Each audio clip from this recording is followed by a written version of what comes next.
না, না, কোনো পার্টি কোনো একজনের ব্যক্তির উপরে চলতে পারে না তো। কিন্তু একজন দুজন পশ্চিমবাংলার মতো এত বড় রাজ্য জিতিয়ে দেবে সেটা সম্ভব নয়। আপনি দীঘার জগন্নাথ মন্দিরের প্রথম দিন অক্ষয় তৃতীয়ার দিন গেছিলেন বলেই নতুন বছরে আপনার ভাগ্যে শিখেছিল। উনি তো প্রবচন দিতেই থাকেন, তো সেই প্রবচন কজন শোনে? অ্যামুজমেন্ট হয় ওনার প্রবচনে, সব ব্যাপারে উনি সবকিছু বলেন, লোকে মজা নেয়। কি হয়েছে না হচ্ছে সেটা তো আমার পার্টি ঠিক করছে। আর 26-এর ইলেকশনে কি হবে সেটা মনে হয় জগন্নাথ দেবের আশীর্বাদে পরিবর্তন হবে এখানে। দেখুন, তো ঠিকই আছে, পার্টি যে দায়িত্ব যাকে দেবে সে সেটা করবেই। কি জোন হবে না হবে আমার কিছু জানা নাই। আমি 3বার ইলেকশন লড়েছি, আর 3বারই সভাপতি থেকেছি, নাহলে অন্য দায়িত্বে ছিলাম। নিজের ছাড়াও বাইরেও প্রচার করেছি আমি।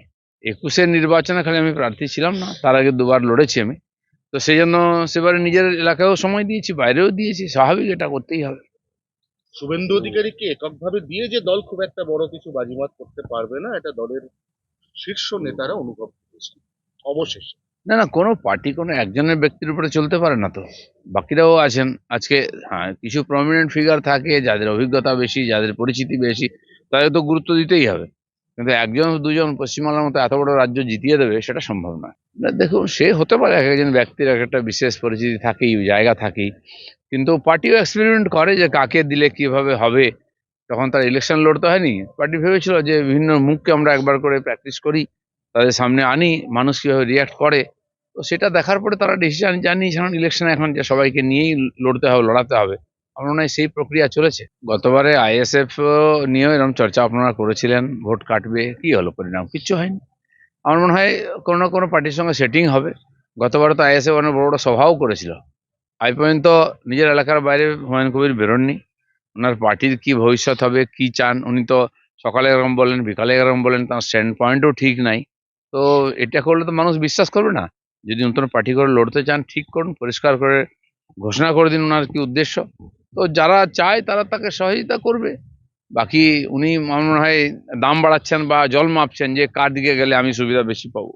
অলরেডি উনি মাসখানেক হয়নি, তার মধ্যে অনেক কিছু কথা বলেছেন, সেটা করেননি। 10 লক্ষ যদি জোগাড় করতে পারেন, নিঃসন্দেহে একটা বড় শক্তি হিসেবে উঠে আসবে ওনার পার্টি। কর্মসূচি কর্মসূচি নির্বাচনকে কেন্দ্র করে সব পার্টি কিছু না কিছু অ্যাক্টিভিটি করে, বিশেষ নির্বাচন কেন্দ্রিক যাত্রা ইত্যাদি সব পার্টি করছে, আমরাও করব।